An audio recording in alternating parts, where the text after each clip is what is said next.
Welcome to all of you. I am Karin Zacher from IRAM, which is an international research institute for radio astronomy, operating two of the best radio telescopes in the world, the IRAM 30-meter telescope in Spain and the NOEMA Observatory in France.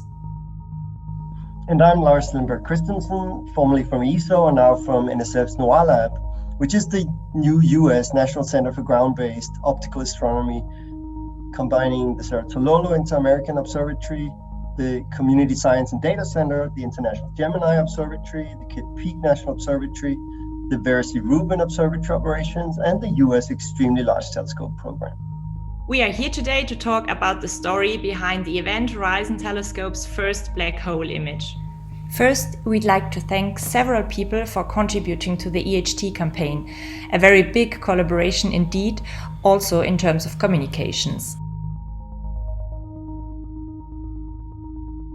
The unprecedented and globally coordinated campaign for the promotion and dissemination of the first black hole image, obtained by the EHT collaboration, was prepared in a period spanning more than 6 months prior to the publication of this result on April 10, 2019.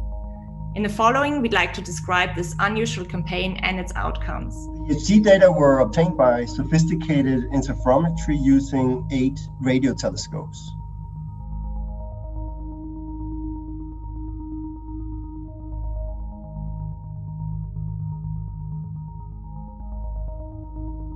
EHT is now being expanded with the U Arizona ARO 12-meter telescope at NOAA Lab's Kitt Peak National Observatory in Arizona, the IRAM NOEMA Observatory in France, and the Greenland telescope in, guess where? Greenland. In October 2018, the EHT Outreach Working Group brought together for the first time communicators and outreach experts from collaborating institutions all over the world to launch this global campaign. The scale really was unprecedented. Up to 100 communicators and scientists participating simultaneously in the calls. And the stakes were enormous. This result had potential Nobel Prize written all over it. Yeah, there was a strong sense of trepidation and anxiety in the meetings, and very strong involvement of the scientists whose primary focus admittedly were on data security, so containing the image and the result and positioning themselves, and secondarily on the production of content. Callum Turner from ESO wrote the core part of the press release, which I then negotiated through an extremely long but productive series of collaborative iterations and approvals by the communication team and scientists. The joint core press release was supplemented with localized content and quotes that highlighted and promoted the individual participating organizations and telescopes. Many dozens of press releases were issued. While this approach allowed a broad range of opinions to come together, it dramatically increased the coordination workload and would have benefited from a more predefined approval structure. However, this level of coordination, including its broad and constructive collaborative approach, led to many translations, including into Hawaiian, the first such case, and a common pool of impressive visuals, including a very nice Japanese comic.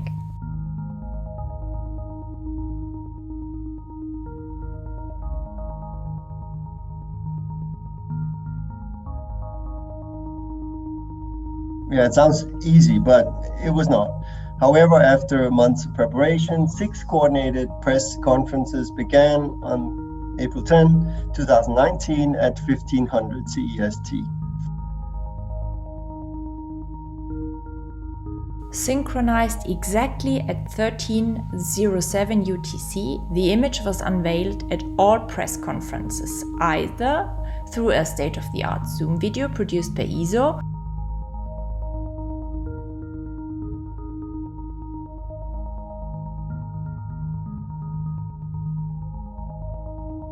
or through showing the black hole image.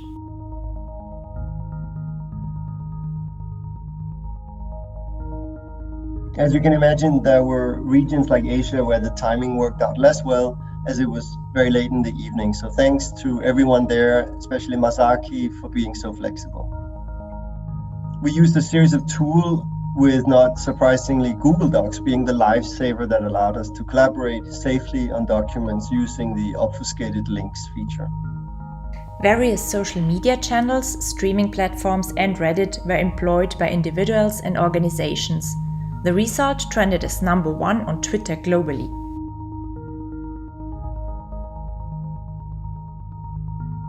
Another remarkable aspect of this result was the amount of memes and popular culture references that were shared on social media, demonstrating that the image not only had reached people far wider than seen for other results before, but also that people seemed to be as excited about the results as the scientific community and engaged to co-create and share heavily on social media.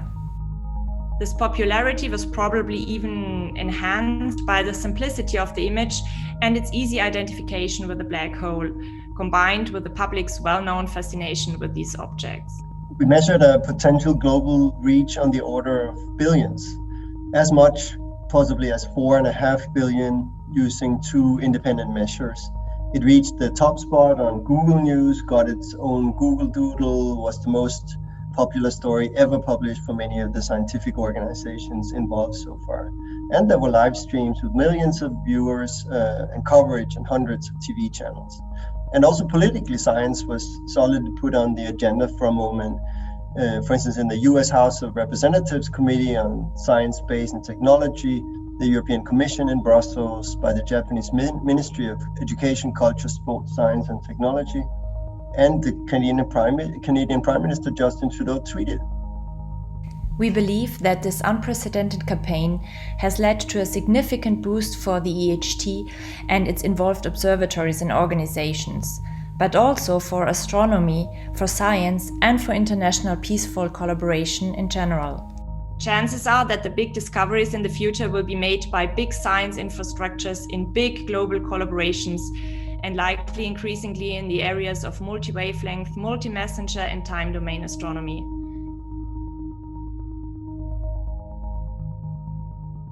This new landscape involves certainly tremendous opportunities, but also challenges for science communicators. And at the same time, it is also clear that the communication needs of our society and its citizens have changed.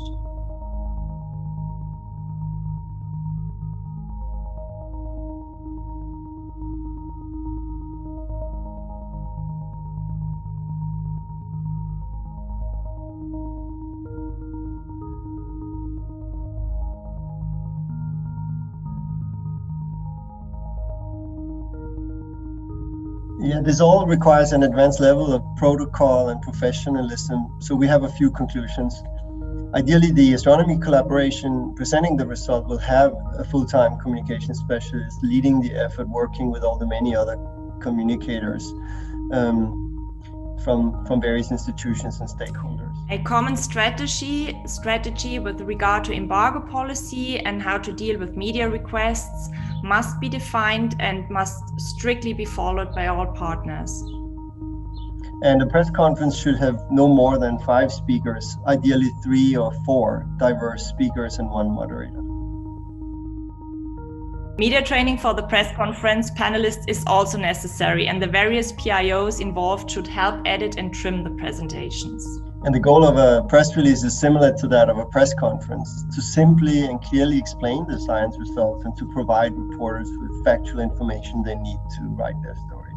It's not supposed to explain all the facts, and it's also not supposed to serve as an opportunity for team members to get visibility, at least not primarily. All institutional social media posts should be produced in advance if possible, translated as needed, and coordinated through a social media coordinator or a manager. All visual material needs to be fully cleared under the most open license possible, for instance, Creative Commons attribution, and be available in high resolution, low compression, so that they can be pooled and shared amongst the partners.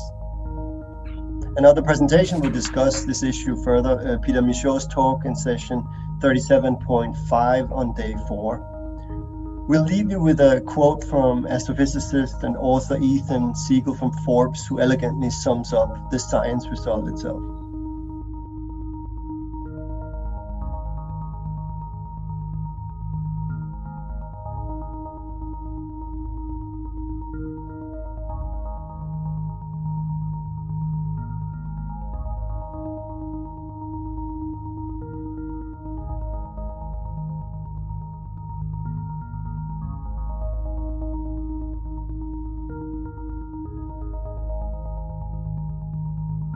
Thank you very much for your attention. We hope to see you all soon in person. Keep safe and continue observing.